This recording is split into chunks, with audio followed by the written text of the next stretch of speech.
So, with a $94 million opening for Marvel's Guardians of the Galaxy, I think it's a safe time to finally put out my spoiler-filled review for the movie. I haven't seen it a second time just yet, but that's not going to stop me from talking about some of the spoiler bits in the movie. Let's start with the biggest thing in the movie, the end credit sequence, which basically, Howard the Duck makes a cameo at the very end of the movie. It's only for a joke, but the reason I'm going to bring this up first is because I had a conversation with my friend, like about 6 hours before seeing the movie with him, about, you know what, if Marvel's Guardians of the Galaxy is a huge hit, then this is going to be a big mark in the sense that Marvel can make whatever they want. I mean, shit, they have the rights to Howard the Duck. They could probably make a Howard the Duck movie if they wanted to. And then I saw the movie.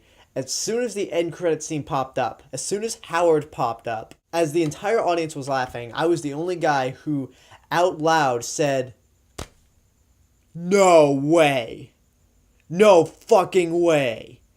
So, the fact that I had a conversation with my friend hours before seeing the movie about Howard the Duck being in the Marvel Cinematic Universe just blew my mind to see Howard the Duck at the end of the movie. I mean, yes, it's only there for a joke. I mean, even James Gunn confirmed that it was just a joke, but nevertheless, it was pretty cool that I called it. I'm not exactly sure why he's voiced by Seth Green, if it's just there for a joke. I mean, it would be cool to see if Howard the Duck pops up at some other point, but I don't see a Howard the Duck movie happening anytime soon, especially since that one from 1986 was just god-awful. Oh, man. But yeah, that's the biggest spoiler that I can give for Guardians of the Galaxy. Probably the main thing that everyone wanted to hear. But there's some other cool things. I love how the music plays an essential part to Peter Quill because his mother gave him this Awesome Mix Volume 1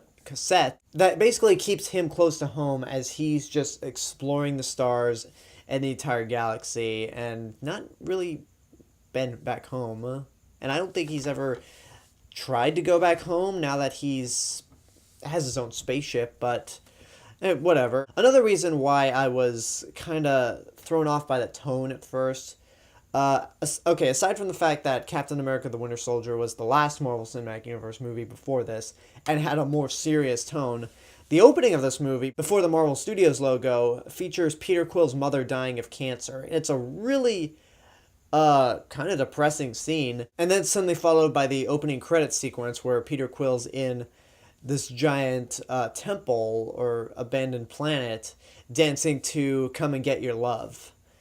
Which admittedly is a bit funny, but just having to switch from a mom dying of cancer to our main hero dancing and grabbing little rodent aliens as a microphone, it's the equivalent of Bambi's mom getting shot, then cutting to birds and a little happy song going on at the same time. So that was a little odd.